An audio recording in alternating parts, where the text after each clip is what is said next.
Hello, my soccer universe, to the preview of the 2025 Conference League Final between Betis and Chelsea. It is the first final of the Conference League that doesn't feature an Italian team. I have to say, sadly so, with my Italian heart, Betis ousted Fiorentina. It is still a very interesting final nonetheless between a Betis team that are in the first ever European final. Yes, Betis, they have been a mainstay in La Liga for most of the time. However, they've never made it into European final. And Chelsea, who could complete a unique quadruple. They could become the first ever team to not only win all the original UEFA competitions, but also add to it the Conference League. So they could be the first team that wins all 4 major trophies in Europe. I think that is rather unique and in a way exciting. It is also a final between a team that has been a little bit stitched together in Chelsea and the Betis side that were so and so for most of the time, but has been one of the most exciting teams to watch in La Liga this year, with 2 unlikely stars in Isco and Antony, and that also adds some intrigue.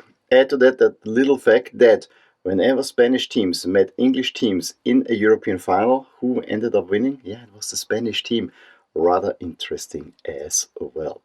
So, in this video, I wanna not only look at the 2 finalists, we will also look at how the 2 compare, what was the pathway to the final, who of course will be the favorites, but I really wanna start with the actual venue and the host city of that final.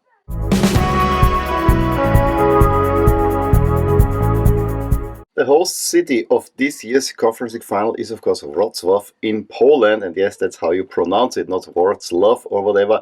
In German, we say Breslau, but I want to stick with the name Wrocław. Wrocław itself has a very colorful history, having been part of the Kingdom of Poland, the Kingdom of Bohemia, the Habsburg monarchy of Austria, having also been part of the Kingdom of Hungary, of course, having been part of Germany as well, and now, after World War II, they are part of Poland. They are the largest city in the region of Silesia. They're also the historical capital of that region. And with that much history, you can also expect that this is a rather beautiful city. And I have to say, I did not know too much about Wrocław ahead of 2012, when the Euro was hosted, but just looking at the pictures, it's an absolute gorgeous town on the Oder River, which later becomes the border between Germany and Poland as well, with the beautiful cathedral island and a nice central square, the cathedral of Wrocław as well, nice churches. It looks very historic, even to the point that I actually put it on my must-see travel list. I have a work colleague that is actually also from there. Really, really beautiful town. And fun fact, yes, I entered the competition to win tickets for this final through my team LASK, because they have been in the Conference League. However, I didn't win. Would have been a steep travel, I have to say. But, you know, it would have been fun to go to Wrocław nonetheless. The final itself will be played, of course, in the Wrocław Stadium. That's how it's named for UEFA purposes, as it has a sponsored name. It has been built for Euro 2012, where 3 games took place. One between Poland and Czech Republic. I think all the Czech Republic group stage games were played in Wrocław, curiously. And I remember the Czech Republic beating their Poland in the last group game, which was probably not the nicest exit for the host nation. It's quite beautiful stadium, like the one in Munich and like the one in Bilbao. It has the option to have its outside being displayed in all kinds of colors. Maybe not as impressive as the other 2, but it's a really, really nice large stadium. It's also the 3rd time that a European final is hosted in Poland. We had a UEFA Cup final in Warsaw. We had not too long ago the Europa League final in Gdansk, and now we have the Conference League final in Wrocław.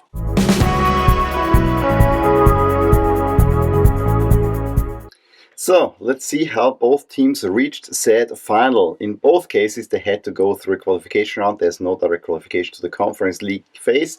And Betis did it rather easily, beating Kryvyi Rih from Ukraine 5-0 on aggregate, 2-0 away and 3-0 at home. In the league phase, they finished with 3 wins, 1 draw and 2 losses. Yes, they were actually finishing only in 15th place, meaning they had to go to the playoff round. The losses came against Mlada Boleslav away from home and also Legia Warsaw. So they have one loss in Poland, nota bene.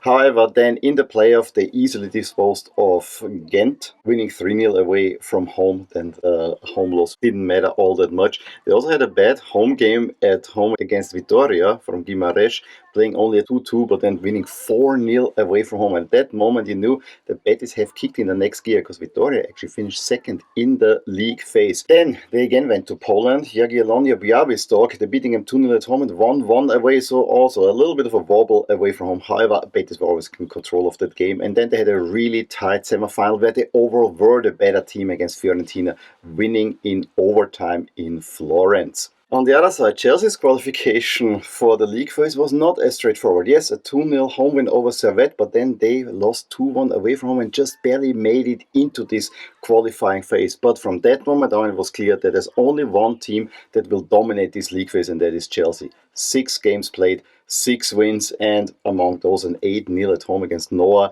They had Heidenheim away from home, which kind of was a tightish one. Maybe Ghent at the beginning, but it's 4-2. You concede 2 goals, but it was a really comfortable one. Chelsea were the class of this Conference League and very often could afford to field a B squad. They won the league phase, so they had a bye in the playoff in the round of 16. Yes, it was 2 1-0 wins against Copenhagen, but it was what was expected against Legia. Things were already done in the first leg, winning 3-0 away from home, completely taking the atmosphere out of that Rocker Stadium. So Chelsea also went to Poland, and then they lost 2-1 at home. They only lost this Conference League season. And then in the semifinals, they met Djurgårdens, where they won 4-1 away from home, already settling it, and then a meager 1-0 at home. So this competition has been way too easy for Chelsea overall, and consequently, they are in the final where they might meet the first challenge in the entire competition.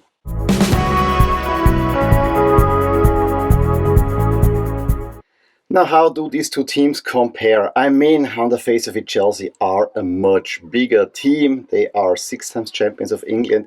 Betis have a lone Spanish championship, but this is way back in the early history of the Spanish league. Betis won 3 times the Copa del Rey. Chelsea are 8 times FA Cup winners. Chelsea have, of course, 2 Champions League. They have 2 Europa Leagues. They do not have a Conference League yet, whereas Betis never have been a European final before, and Chelsea also won the Cup Winners' Cup.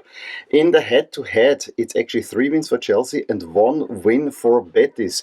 When Chelsea won in the Cup Winners' Cup, they won 2-1 away from home at Betis, and of course 3-1 at home. Then they had a Champions League campaign in 2005 where I think Chelsea won 3-0 at home and lost then away from home to Betis. Market value wise, I mean, Chelsea is one of the most expensive squads assembled. Not a well-assembled squad, but one of the most expensive squads. The talented youngsters, whereas Betis is dwarfed by that one. I mean, it's basically a fifth of the Chelsea squad. In terms of age, Chelsea, of course, is very young, and this inexperience might play into this final. Betis do not have a lot of finals experience. However, they have a player in Isco who has been there before. In terms of internationals, actually, I was surprised Betis have 12 international players, whereas Chelsea have 18. But all the statistics in this case all point towards Chelsea.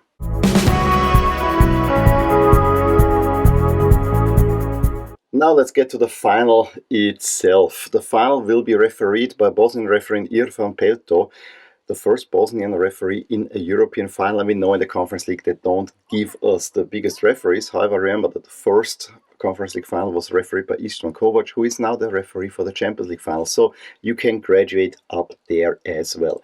In terms of jersey matchup, Betis have released a special European final jersey where Chelsea will play in the home jersey, of course, with this sponsor that they have now secured, which is also kind of a little bit iffy, but I think it's a nice color matchup. I mean, you don't see very often green and white against a blue team. Now, when I look at this final, I mean, everything points towards Chelsea. However, this competition has been so easy for Chelsea that I'm not sure if the squad themselves will make that switch, that now Betis could actually have a real chance here. Betis actually do like their chances. They know they're outsiders. But the record of Spanish teams in European finals, Spanish teams do only one thing in European finals: win that final. And that is something that does speak for Betis, I would say. And Betis have been playing really well. They have a very wily coach in Pellegrino, whereas Enzo Maresca has had a so-and-so time, and as of late Chelsea have not been a great watch. Add to it that Maresca has played for Sevilla, so there's some added needle there as well. As for my gut feeling in this final, I have to say, I think Betis, I agree with them, they can hurt Chelsea. I think they're much more complete and well-coached team than Chelsea are. Chelsea may have more talents, however, with an Isco and a Anthony, if they can get this together and then all the other bit part players, Betis is a team that has been punching above their weight. And yes, they have not been good in the league phase, but ever since, you don't win easily 4-0 at Vitoria. You don't actually beat Fiorentina. Yes, it went to overtime, but Betis were the better team, as hard as it is to say. Whereas Chelsea really toyed with that one, and I really wonder if they can make the switch. Also, can Chelsea really put a performance together? They have been hard to watch in 2025. My gut feeling says that Betis might win this one. However, all the stats, of course, point towards Chelsea. So it's really, really hard to call that one. My model says Chelsea are 58% favorite, and rightfully so. Let me say it. Betis will win this one 2-1. Although, yeah, this is a risky tip, I have to say as well. And I'm saying this wearing a Chelsea jersey right now. I have been switching, of course, jerseys for this video as well. I also, since I only have 2 Betis jerseys and so on, so I decided to actually add some other Conference League teams that were in this competition, even those losers in the white jersey back there. Any case, let me know, who do you think will win this final? Give me a thumbs up if you enjoyed this video, subscribe to my channel if you want to see more videos like these, and I'll talk to you soon with more things in my soccer universe. Bye! Hey there, I really hope you enjoyed this video, and if you did, here are some videos and playlists that you may enjoy too. Also, please consider subscribing to my channel and hit the little bell icon so you get notified whenever something happens in my soccer universe. And with that, have a wonderful day. Bye!